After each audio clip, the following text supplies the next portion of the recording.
Good morning to all. तो कैसे हो आप सब? तो उम्मीद है आप बहुत अच्छे होंगे।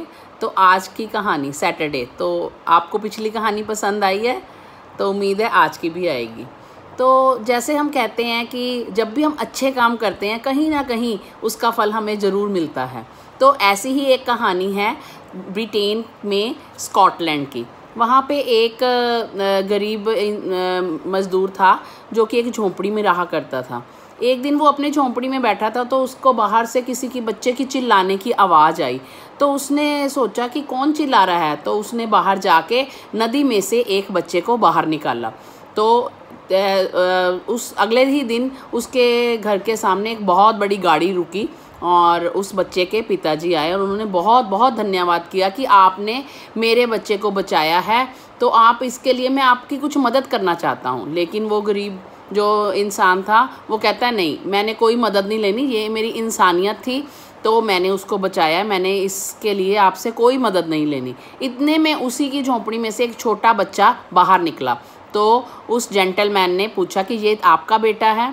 तो उन्होंने कहा हाँ। तो कहते हैं अच्छा ठीक है, आप मेरे से मदद मत लो, लेकिन मैं आपसे ये ज़रूर मांगना चाहता हूँ कि इसकी जितनी स्टडी होगी उसका सारा खर्चा मैं दूँगा। तो जो वो गरीब इंसान था वो बहुत ही सोच में पड़ गया और उसने सोचा ठीक है, मैं अपने बच्चे को इतना अच्छा नहीं पढ़ा पाऊँगा, अगर वो पढ़ा देंगे तो मेरे बच्चे का जो फ्यूचर है वो अच्छा बन जाएगा। तो उस जो जेंटलमैन था उसने उस बच्चे की स्टडी की तरफ इतना ध्यान दिया। और आपको पता होना चाहिए कि वो जो गरीब इंसान का बच्चा था तो वो बड़ा होके अलेक्जेंडर फ्लेमिंग बना, जो कि एक साइंटिस्ट थे जिन्होंने पेनिसिलिन की खोज की। तो उनका अपना भी, उस जेंटलमैन का एक अपना भी बेटा था।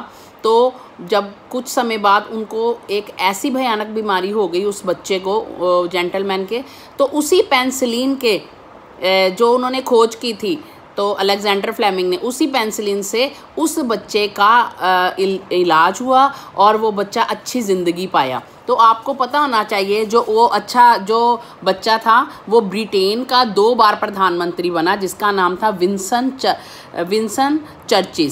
तो इंसान जो भी अच्छे कर्म करता है उसका फल उसको ज़रूर मिलता है। तो हमें अच्छे कर्म करने चाहिए, हमेशा हम किसी के साथ अच्छाई ही करनी चाहिए। तो सारे बच्चों को मेरी ये रिक्वेस्ट है कि जैसे लॉकडाउन खुल गया है तो आपने कोई भी बात को लीनिएंट नहीं लेना, अपना ध्यान रखना है और आपने घर में रहना है, आपने अपनी पढ़ाई पूरी अच्छी तरह करनी है। इस जो क्राइसिस की घड़ी है इसमें आपने अब बहुत ज़्यादा आपने अपना ध्यान रखना है। Take care, well done, good luck.